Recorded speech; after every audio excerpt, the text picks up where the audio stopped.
Bem-vindo ou bem-vinda à terceira live. Se não fores por dentro, ficas por fora. Esta afirmação intemporal baseia-se numa verdade inquestionável, pois se você não for por dentro, onde está a sua verdadeira força interior, ou seja, quem você realmente é, vai ficar por fora da vida, ou seja, sob a influência do seu ego. Estas lives têm o intuito de lhe abrir a mente para os recursos adormecidos que estão dentro de si, à espera que você os reivindique, deixando-se focar somente no seu exterior, onde você pensa que está a desenrolar a sua vida. Na verdade, a sua verdadeira vida é interior. Tudo o que você pensa, tudo o que você ouve, tudo o que você sente, tudo o que você imagina, tudo o que você deseja e o que não deseja, tudo, mas mesmo tudo isso, se passa na sua mente. Mas o que estamos aqui a fazer é lhe mostrar que você quer continuar a gerir a sua vida ou com a mente egótica, mais conhecida por mente racional, ou com a sua mente espiritual, digamos, com uma mente mais aberta, com um mindset mais assertivo. Quando você entrega o controle da sua vida para a sua mente racional, melhor dizendo, entrega-se ao seu ego. Mas quando você vai por dentro, você entrega as resoluções da sua vida para o Espírito Santo, ou eu interior, ou eu superior, conforme for mais conveniente chamar. E ele está sempre ao lado da sua força, dizendo-lhe internamente como usar essa força. O tema da live de hoje vai andar à volta do propósito da vida. Então vamos mergulhar no tema, pois este é um assunto pertinente.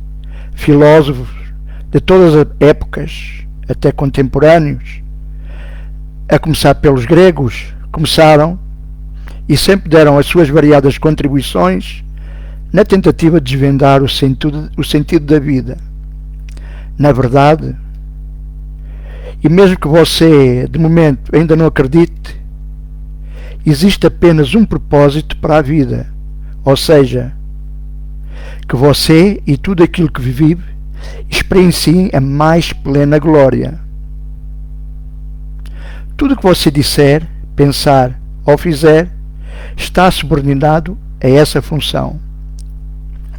Não há mais nada na sua alma a fazer e mais nada que a sua alma queira fazer. A maravilha deste propósito é ser infindável. Um fim é uma limitação e o propósito de Deus não conhece tal fronteira. Se em um dado momento você vier a sentir que atingiu a sua máxima plena glória, logo nesse preciso instante, imaginará uma glória maior a atingir. Quanto mais longe for, ainda mais pode se tornar e ainda mais poderá vir a ser. Mas o segredo que a nova espiritualidade lhe revela é que a vida não é um processo de descoberta, mas sim um processo de criação. Você não está a descobrir-se a si mesmo ou a si mesma, mas a criar-se de novo a cada momento do agora. Não procure, portanto, descobrir quem é, mas sim definir quem quer ser. Muitas pessoas na espiritualidade dizem que a vida é uma escola, que estamos cá para termos determinadas lições e quando nos formarmos, quando terminar a nossa formação, podemos dedicar a buscas mais sublimes, pois já não estamos acorrentados a um corpo. Na verdade, as coisas não se passam verdadeiramente assim. Isso é só parte da nossa mitologia baseada na experiência humana, pois a vida não é uma escola e também não estamos aqui para aprender. Saia desse registro. Então, para que estamos nós cá neste planeta, em que 2/3 é água, mas que nós chamamos de terra? Estamos cá para recriar e recordar quem somos. E, infelizmente, não nos estamos a ser lá muito bem nisso. E a razão de porque não nos estamos é porque temos andado sempre fora, porque temos nos esquecido de ir por dentro, onde está quem realmente somos. Mas antes de continuar, eu vou voltar ao assunto da vida, do assunto da vida ser uma escola. Na verdade, muitos gurus espirituais afirmam categoricamente que assim é. Então vejamos este assunto pela ótica da nova espiritualidade. A escola é o sítio onde você vai se houver algo que você não saiba e que queira saber, que precisa de aprender. Não é um sítio onde você vai se já sabe coisas e que quer simplesmente experienciar a sua sapiência. Não vai para uma escola. A vida, como chamamos, é uma oportunidade que você tem de saber experiencialmente aquilo que você já sabe conceptualmente. Por isso, não precisa de aprender nada. Precisa apenas de recordar o que já sabe, pois está tudo dentro de si. Agir em conformidade com isso. Mas antes de continuar a desenvolver este tema, deixe-me contar-lhe como sei que todos nós já sabemos tudo. Há muitos anos atrás, numa formação de TVP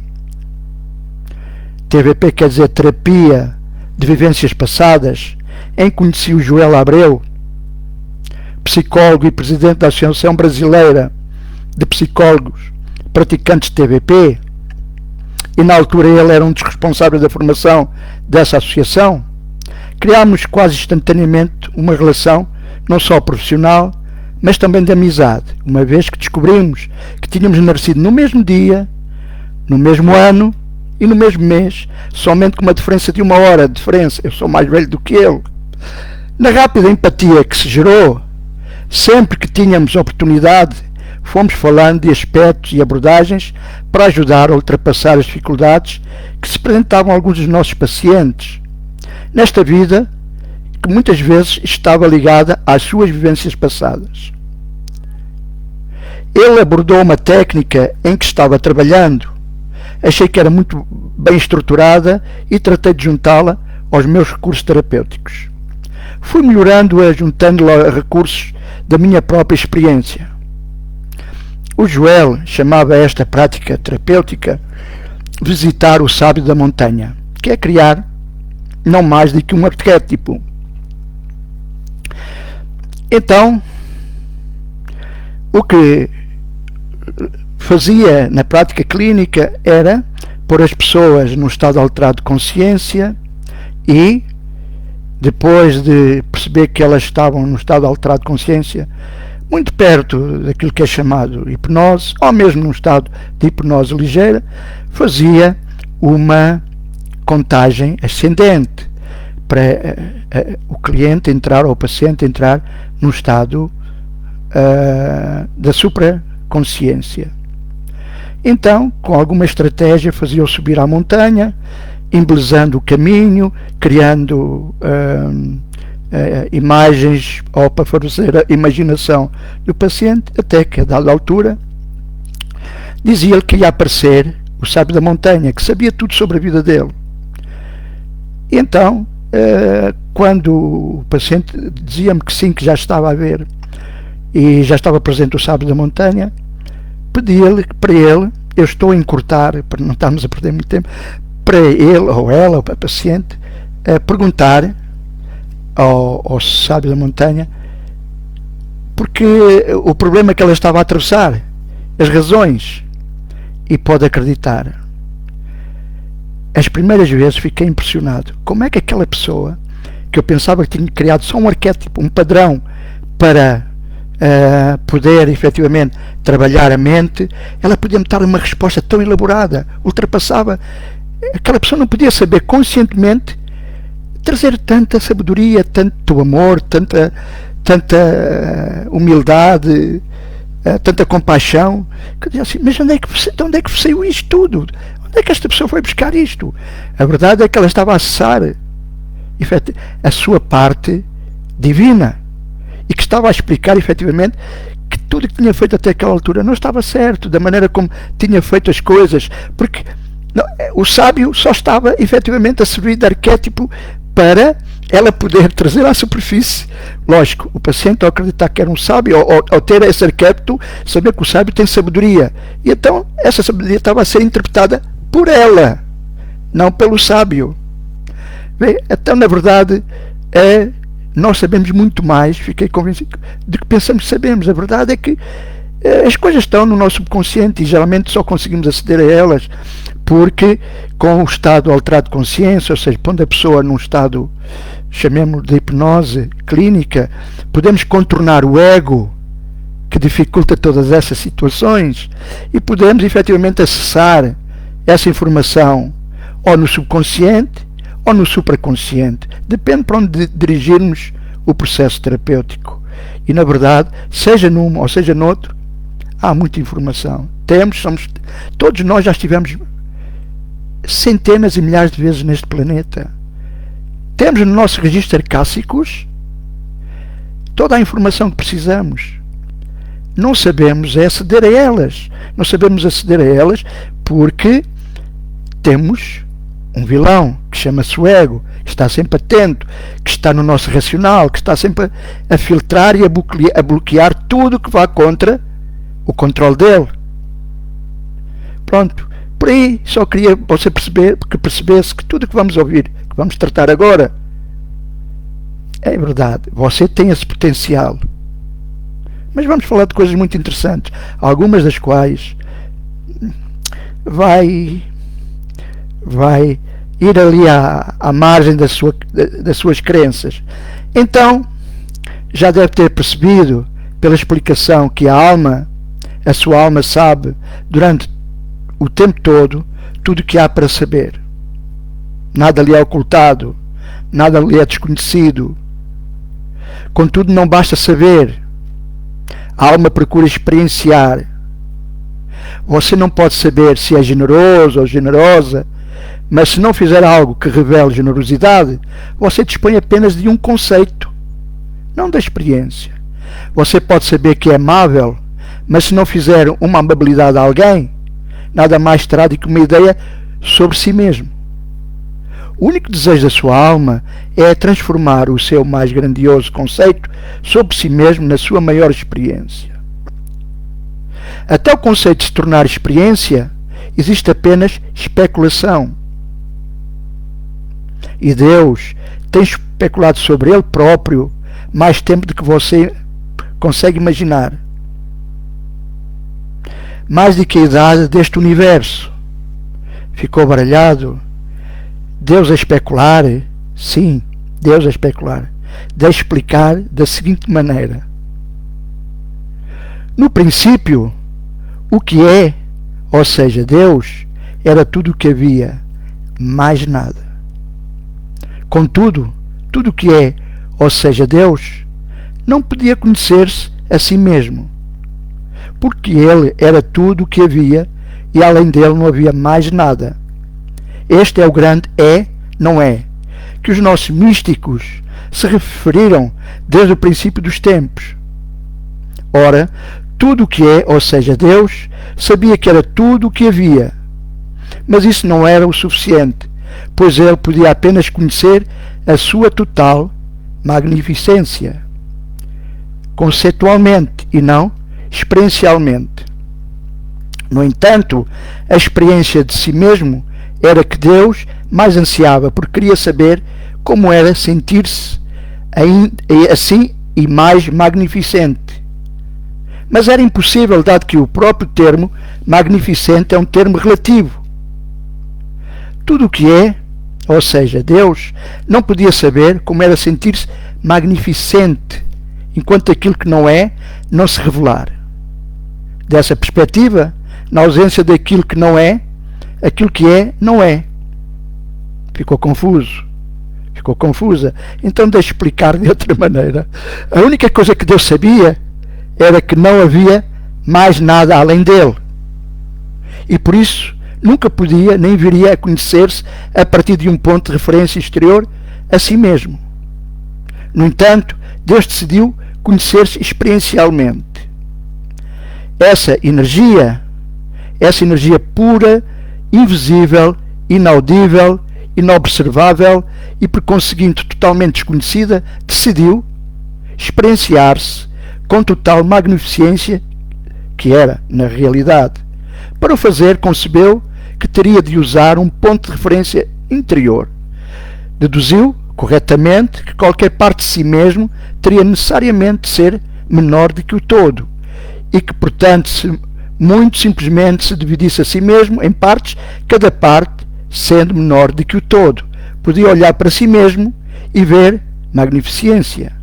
E assim, tudo o que é, ou seja, Deus, dividiu-se, tornando-se isso um momento glorioso em que passou a existir não o que é aquilo e o que é isto. Pela primeira vez, isto e aquilo existiam bem separados um do outro. E, no entanto, existiam ambos simultaneamente. Dessa forma, passaram a existir subitamente três elementos: o que está aqui, o que está ali e o que está nem aqui nem ali, mas que deve existir para que o aqui e o ali possam existir. Aparentemente, o nada que suporta o tudo, assim como nos fala nas escolas herméticas, é o que não o espaço que suporta o espaço, é o todo que suporta as partes. Deu para perceber? Está a acompanhar o raciocínio. Se precisar mais tarde, veja de novo o vídeo para ouvir de novo as partes que lhe podem ter escapado do raciocínio. Uma vez que mal eu comecei a falar nisto, o seu ego entrincheirou-se. Bem, mas continuando. Ora, esse nada que suporta o tudo é aquilo que no Ocidente a maioria das pessoas chamam de Deus. Mas não se trata também de uma definição exata, pois sugere que há qualquer coisa que Deus não é, nomeadamente tudo o que não é nada, que é aquilo que vemos à nossa volta, que nós chamamos de matéria. Quando olhamos para a matéria, raramente conseguimos perceber que a matéria também é Deus, porque tudo é Deus. Não há nada fora de Deus e não há nada que não seja Deus. Mas não foi isso que nos ensinaram. Ensinaram-nos que Deus está lá e nós estamos aqui. Portanto, achamos que Deus não pode ser isso. Não pode também ser matéria. Ele é o invisível, ele é só energia. Não, a energia transforma-se em matéria. Hoje até a própria física quântica diz-o, que a matéria é suportada pela energia. Só existe energia. Isto é um conceito da mecânica quântica. Então, Deus é todas as coisas visíveis e não visíveis. Portanto, essa descrição de Deus como o grande invisível, ou a coisa nenhuma, ou espaço entre, que é uma definição mística basicamente oriental, que eu explorei bastante, não é mais exata do que a descrição prática basicamente aqui do Ocidente, que Deus como tudo o que é visível. Os que acreditam que Deus é tudo o que é e tudo o que não é, são os que entenderam corretamente, já estão a praticar uma nova espiritualidade. Mas a nova espiritualidade divulga mais coisas interessantes. Então vejamos. Ora, se criar o aqui e o ali, Deus permitiu que Deus se conhecesse a si mesmo. Okay? No momento dessa grande explosão, vinda do interior, Deus criou a relatividade, a maior dádiva que Deus jamais fez a si mesmo. Por conseguinte, a relação é a maior dádiva de Deus, que Deus nos deu.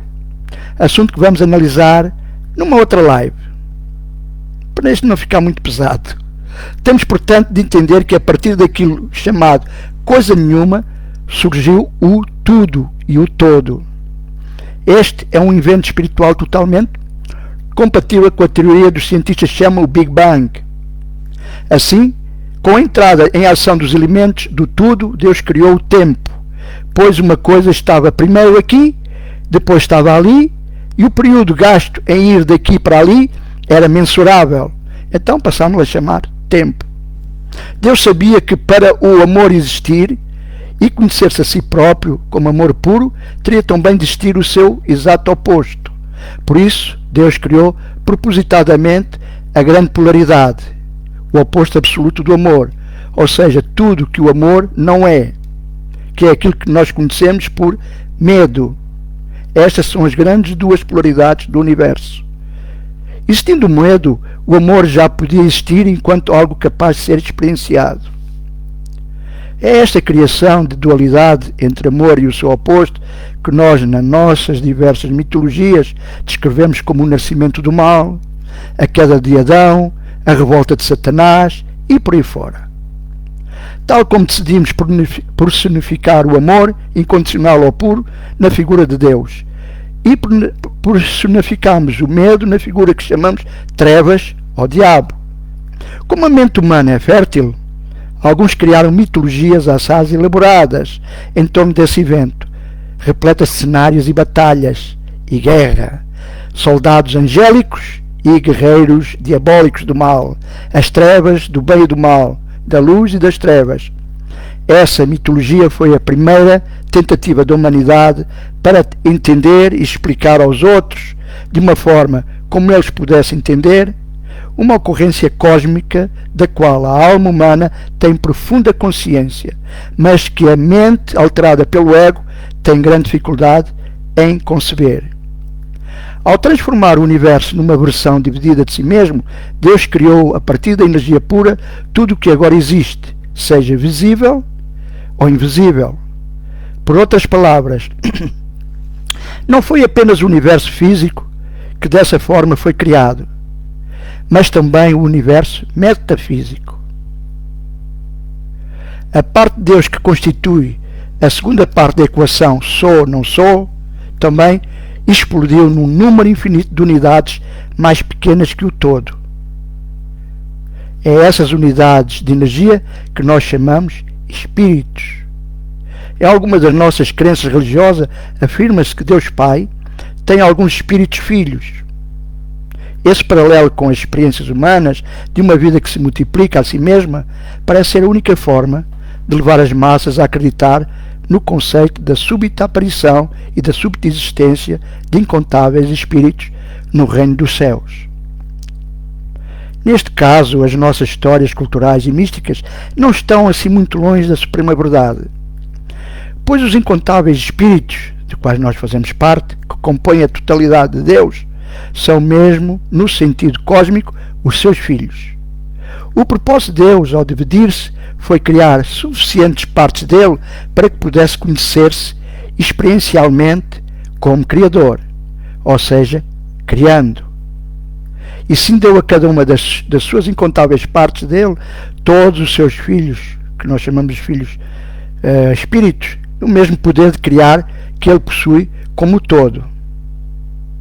É por isso que as religiões se referem ao dizer que somos criados à imagem e semelhança de Deus, o que não significa, como algumas afirmações afirmam, que o nosso corpo físico se assemelha a Deus, embora Deus possa adotar, para um determinado propósito ou efeito, qualquer forma física que queira.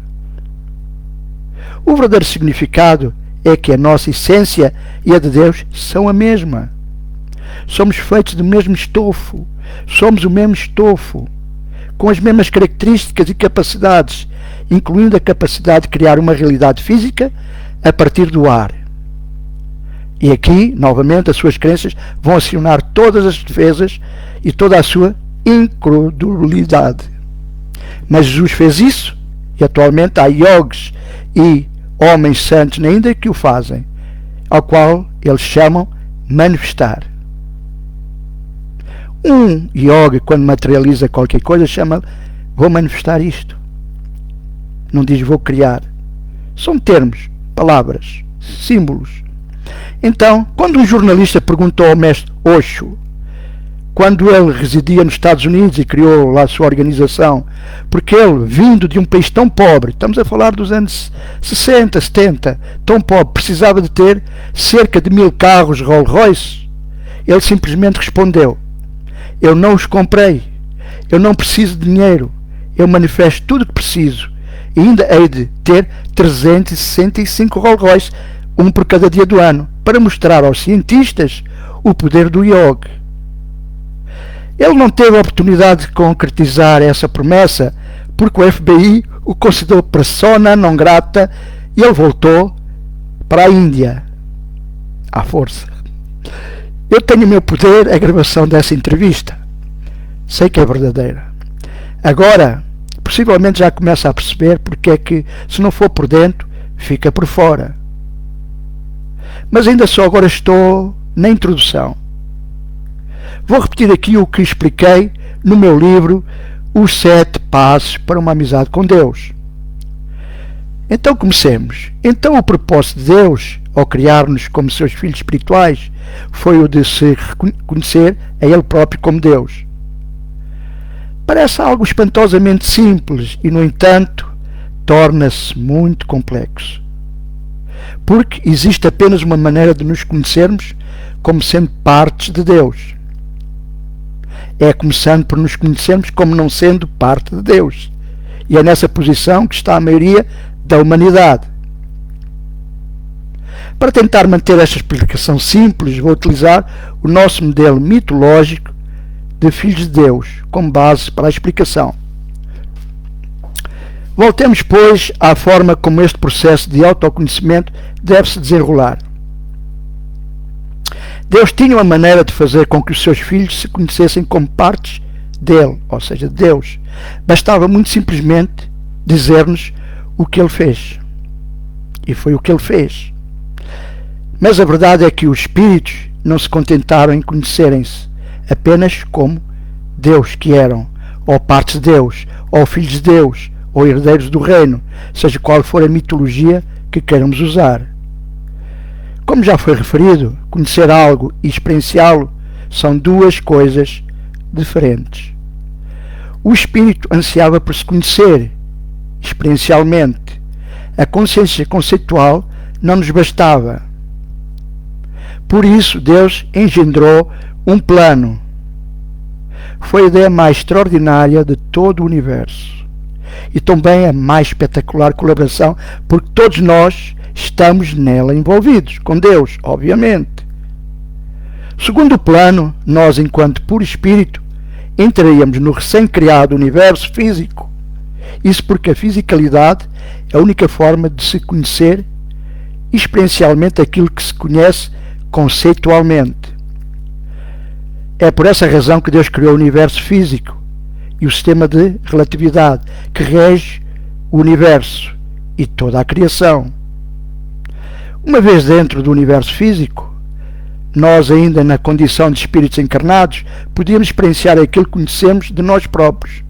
Mas primeiro tínhamos de vir a conhecer o oposto. Simplificando, não podemos conhecer que somos altos enquanto não tivermos conhecido o baixo. Não podemos conhecer a parte de nós que chamamos gorda enquanto não viemos a conhecer a magra. Segundo a lógica mais pura, não podemos nos experienciar como aquilo que somos enquanto não experienciarmos aquilo que não somos. É este o princípio da teoria da relatividade e de toda a vida física. Através daquilo que não és, que se faz a definição de ti próprio. Ora, no caso supremo do supremo conhecimento, do conhecimento de ti mesmo ou de ti mesma como Criador, não podes experienciar-te como Criador enquanto e se não criares.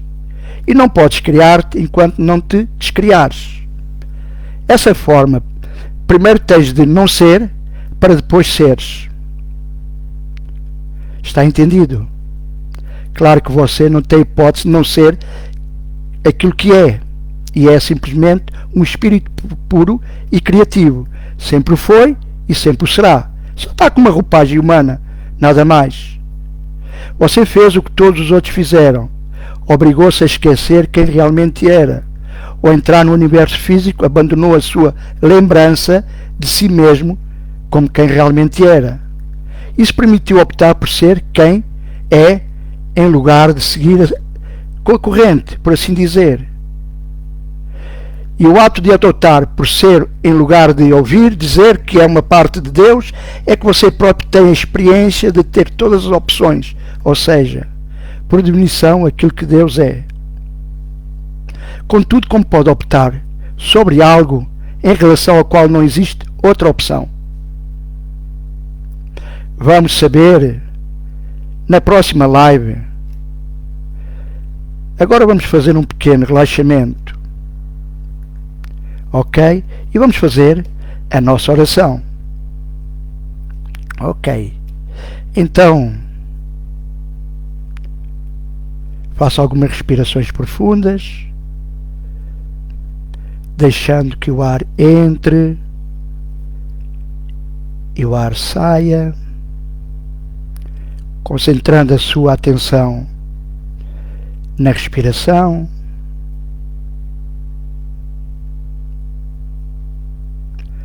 tendo perfeita consciência do ar que entra e do ar que sai.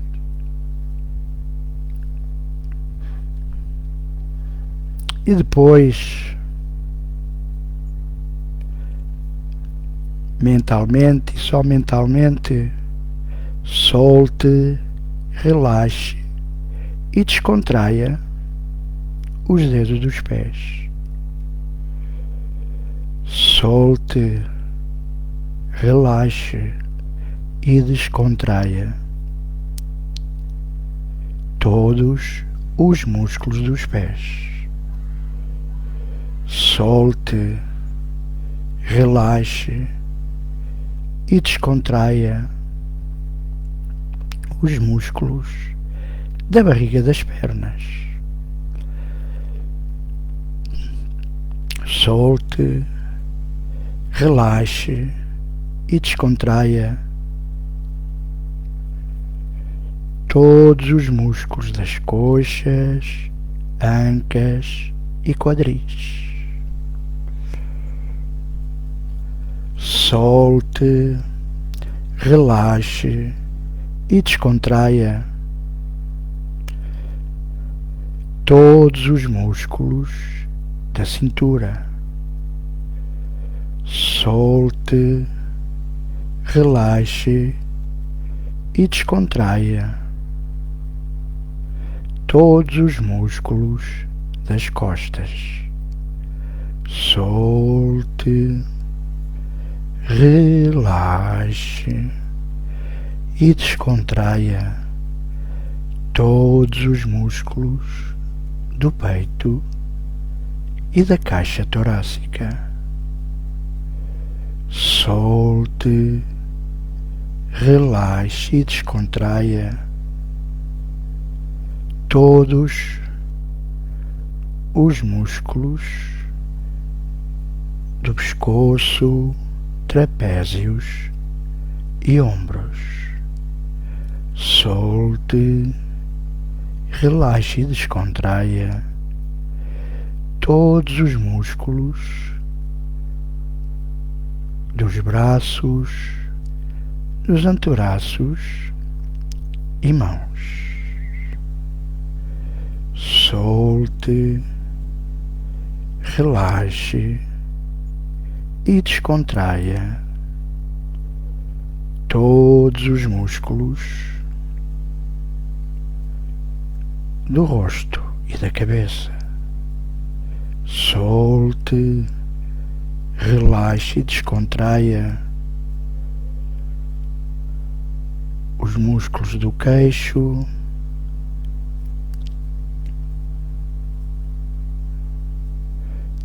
das faces. Solte, relaxe e descontraia os maxilares. Solte, relaxe e descontraia todos os músculos dos lábios, nariz, pálpebras, orelhas, testa, nuca, assim como todo o couro cabeludo. Relaxe, solte-se, descontraia Descontraia profundamente. Agora eu vou contar de 10 para 1.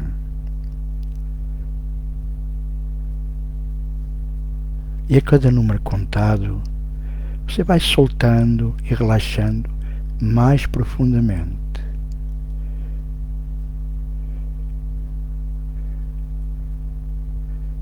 10,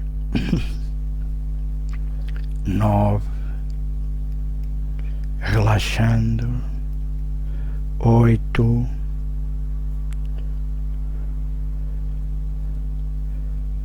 7, mais profundo ainda, 6, 5, 4, 3, relaxando, 2, 1. Relaxe. Agora a sua respiração vai lhe parecer que está mais solta, mais espaçada.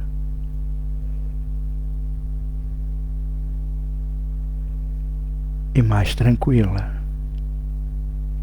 E a cada respiração sua, parece que vai relaxando mais e mais profundamente.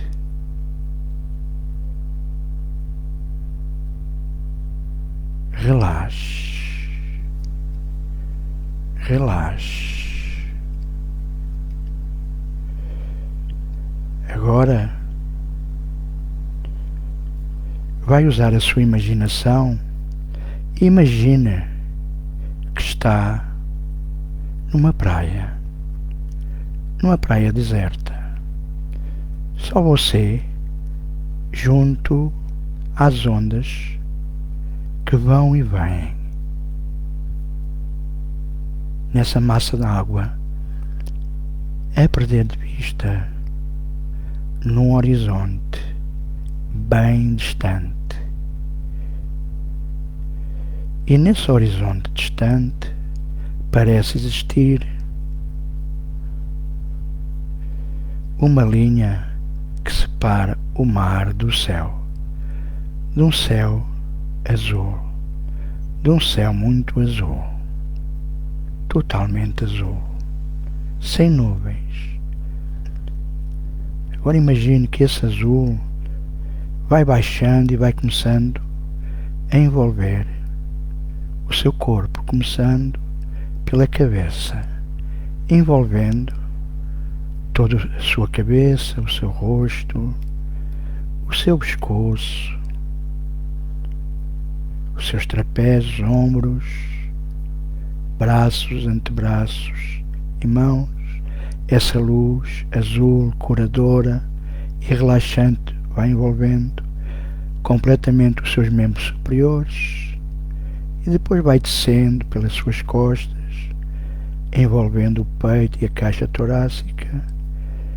Essa luz curadora vai penetrando o interior, envolvendo da sua caixa torácica, envolvendo os seus pulmões e o seu coração, deixando uma calma e uma tranquilidade profunda.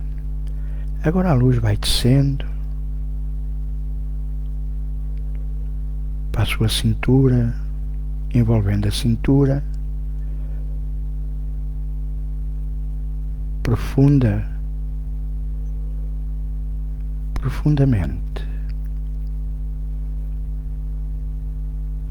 Agora vai descendo pelas suas pernas, ancas, quadris, coxas, joelhos, soltando, relaxando, envolvendo essa luz todo o seu corpo, todos os seus músculos, banhando tudo por onde passa, curando, relaxando, tranquilizando. Agora a luz vai descendo pela barriga das pernas,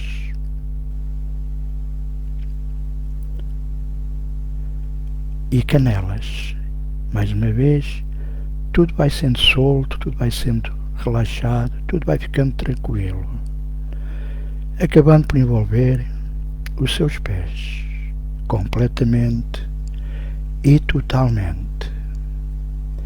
Agora imagine-se envolvida por essa luz completamente, como uma bola de energia em que você está dentro. Uma luz curadora, relaxante, tranquilizadora.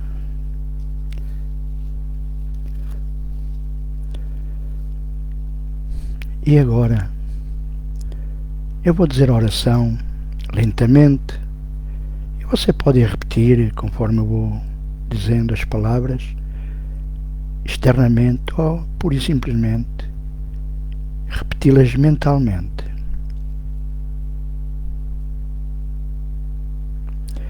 Não há limites para a minha força, a minha paz, a minha alegria, e para nenhum atributo que o Pai me tinha dado quando da minha criação.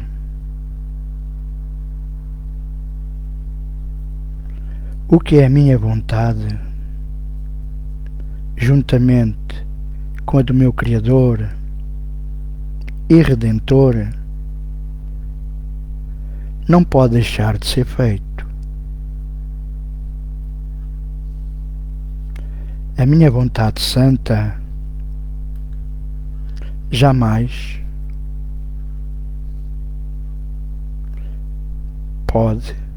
poderá ser negada, porque o meu Pai ilumina a minha mente e coloca dentro dela toda a força e o amor que há na terra e no céu.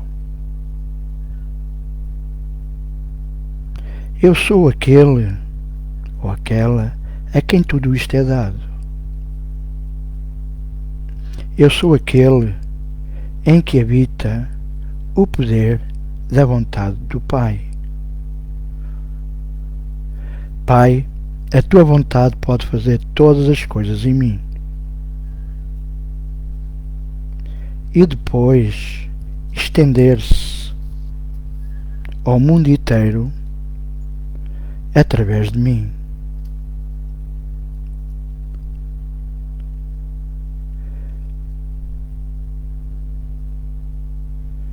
Nada limita a tua vontade, Pai. E assim, todo o poder foi dado a seu Filho.